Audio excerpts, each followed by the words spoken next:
अगस्त 2018 बिहार में 3 साल की सना नाम की बच्ची एक बोरवेल में गिर जाती है और यह बोरवेल 120 फीट से भी ज्यादा गहरा था।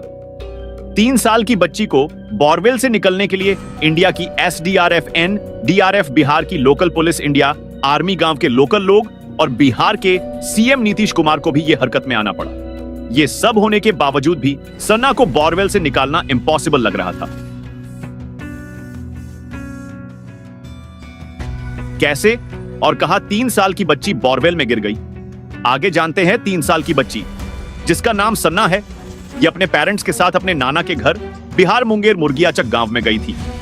सन्ना के नाना के घर के आंगन में 120 फीट गहरा बोरवेल था जिसमें के काम चल रहा था। लेकिन 31 जुलाई 2018 को, यानी सन्ना जब अपने नाना के घर आई थी, उस दिन बोरवेल में काम करने वाले वर्कर ने छुट्टी ली थी। इसीलिए सन्ना के नाना ने बोरवेल के गड्ढे को ढकने के लिए उसके ऊपर एक बोरी भिंचा दी। 31 जुलाई दोपहर के लगभग 2:30 बजे सन्ना अपने नाना के घर के आंगन में खेल रही थी और सन्ना इस बात से अनजान थी कि जिस जगह बोरी भींची है उसके नीचे एक बहुत गहरा गड्ढा भी है। वो आंगन में खेलते खेलते बोरी के ऊपर ही चढ़ गई और सन्ना एकदम से बोरवेल के अंदर गिर गई। सन्ना गड्ढे में गिर के 42 फीट नीचे जाके इस तरह फंस गई। सन्ना ने बहुत तेजी से चिल्लाया तो सन्ना की मम्मी भागते भागते आंगन में आई और सन्ना की मम्मी ने देखा कि सन्ना उस बोरवेल में गिर गई है और तेजी से चिल्ला और रो रही है। ये देख के सन्ना की मम्मी भी बहुत तेजी से रोने लगी और सन्ना की मम्मी की आवाज सुन के सारे गांव वाले इकट्ठा होते हैं। सन्ना की मम्मी उसको दिलासा देने लगती है। बस 2 मिनट और बेटा, 2 मिनट। ये खबर तेजी से पूरे गांव में फैल गई और कुछ लोगों ने लोकल पुलिस को कॉल करके बुला लेते हैं और लोकल पुलिस ने अपने साथ एसडीआरएफ यानी कि स्टेट डिजास्टर रिस्पांस फोर्स को लेकर सना के नाना के घर पहुंच जाते हैं और फौरन ही रेस्क्यू ऑपरेशन स्टार्ट कर दिया। इसमें सबसे बड़ी बोरवेल के अंदर कोई नहीं जा सकता था क्योंकि इस बोरवेल के चैट बहुत ही छोटा था। सना अपने आप को 42 फीट नीचे खुद को मूव भी नहीं कर पा रही थी और उसको उस बोरवेल में सांस लेने में भी प्रॉब्लम हो रही थी। एसडीआरएफ टीम वालों को जब पता चला कि वो उस बोरवेल में नहीं जा सकते हैं तो एसडीआरएफ वालों ने एक पाइप के थ्रू बोरवेल में ऑक्सीजन पहुंचना स्टार्ट कर दिया। सना की मम्मी पापा भी उससे बराबर बात कर रहे थे कि उसको डर न लगे। कुछ देर बाद बोरवेल के अंदर एक कैमरा भेजा गया जिसमें कि सना का एक ही हार्ट दिख रहा था और उसमें देखा जा सकता था कि सना इस बोरवेल में बहुत ज्यादा पैन में थी और उसकी पूरी बॉडी मिट्टी से ढकी हुई थी। एसडीआरएफ वालों ने सना की एक एक खबर जानने के लिए नीचे सीसीटीवी कैमरा लगा दिया। सना को कुछ खिलाने के लिए कुछ चॉकलेट्स और पानी को रस्सी से बंद कर नीचे पहुंचा गया। सना ने बहुत मुश्किल से पानी तो पी लिया लेकिन चॉकलेट नहीं खा सकी। दोपहर के 3:30 पे नेशनल डिजास्टर रिस्पांस फोर्स भी इस रेस्क्यू को ज्वाइन करा। लेकिन सना को क्या पता था कि आने वाले घंटों में सना को किन किन मुश्किलों का सामना करना पड़ेगा। बहुत साम्य बीत जाने पर भी सना बाहर नहीं। अपाइतोएस डीआरएफ एंड एनडीआरएफ वालों ने सोचा कि बोरवेल के बराबर में एल शेप का गड्ढा बना के सना के पास पहुंच सकते हैं और गड्ढा 50 फीट तक खुदेंगे, क्योंकि अगर 42 फीट नीचे गड्ढा खुदेंगे जहां सना फंसी हुई है तो सना को वहां छूट भी लग सकती है और उसकी मौत भी हो सकती है। एल शेप का गड्ढा खुदने के लिए रिस्क्यूअर ने आसपास एक कुआं ढूंढा। और अब शायद आपके दिमाग में एक सवाल हो कि जब सना का हार्ट दिख रहा था तो रिस्क्यूअर टीम ने बोरवेल के अंदर रस्सी डाल के सना को बाहर क्यों नहीं निकला गया? इसका जवाब यह है कि सना बहुत छोटी और अनमेच्योर्ड थी।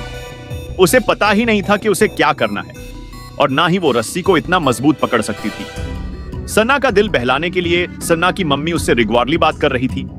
शाम तक रेस्क्यू टीम ने बोरवेल के पास वाले कुएं से गड्ढा करना शुरू कर दिया, लेकिन 5 घंटे से ज्यादा मेहनत करने के बाद भी सिर्फ 42 फीट का ही गड्ढा खोद पाया गया और सना की हालत और भी ज्यादा खराब होते जा रही थी।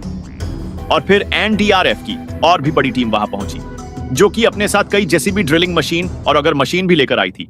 शाम के 5 बज रहे थे तभी इसमें एसटीएफ टीम भी जोड़ गई, यानी कि स्पेशल टास्क फोर्स टीम। इन रेस्क्यू टीम ने पूरी रात गड्ढा खोदने का काम किया।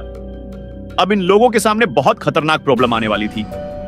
जी हां, रात में मुंगेर में बहुत तेज बारिश होने लग गई।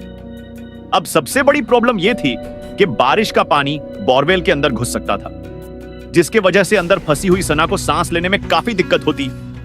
बोरवेल के अंदर पानी को घुसने के लिए बोरवेल के चारों तरफ ढक दिया गया और सब यही सोच रहे थे कि सना को अंदर कोई दिक्कत ना हो।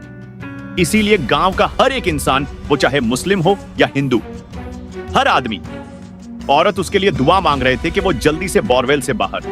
अजय ये लोगों की दुआ का ही असर था कि रात को शुरू हुई बारिश रात में ही खत्म हो गई। अब रेस्क्यू टीम दोबारा से गड्ढे खोदने लग गई। अब अगले दिन एक और प्रॉब्लम सामने आई। 35 फीट गड्ढा खोदने के बाद आगे गड्ढा नहीं खुद रहा था। रेस्क्यू टीम ने अंदाजा लगाया कि 35 फीट नीचे एक बहुत बड़ा पत्थर है, इसीलिए 2 घंटे के लिए रेस्क्यू ऑपरेशन रोक दिया गया। रेस्क्यू रोकने के बाद मीडिया वालों ने इतना प्रेशर बनाया कि इस हरकत में नीतीश कुमार को भी आना पड़ा। नीतीश कुमार ने कुछ जेसीबी और एनडीआरएफ के और बड़ी टीम वालों को वहां भेज दिया। सब ने मिले 40 फीट तक खुदाई कर दी, जो कि रेस्क्यू टीम वालों के लिए एक बहुत बड़ी अचीवमेंट थी। रेस्क्यू टीम ने शाम तक एल शेप का 50 फीट का गड्ढा खोद दिया। अब बस किसी को जाकर सना को बाहर निकलना था। इसके लिए आगे आई एनडीआरएफ टीम के एमपी चौरसिया कुछ दिक्कतों का सामना करते हुए जब वो सना के पास पहुंचे तो वो देखते हैं सना बहुत बुरी हालत में फंसी हुई है और वो पूरी तरीके से मिट्टी से ढकी हुई है। रात के लगभग 9:30 एमपी चौरसिया सना को बोरवेल से बाहर निकल लाए। सना के बाहर आने के बाद सबने रेस्क्यू टीम के लिए तालियां बजाई और तुरंत ही सना को एम्बुलेंस में बैठा के हॉस्पिटल ले जा गया। तो आज की वीडियो यही खत्म होती है। वीडियो देखने के लिए धन्यवाद।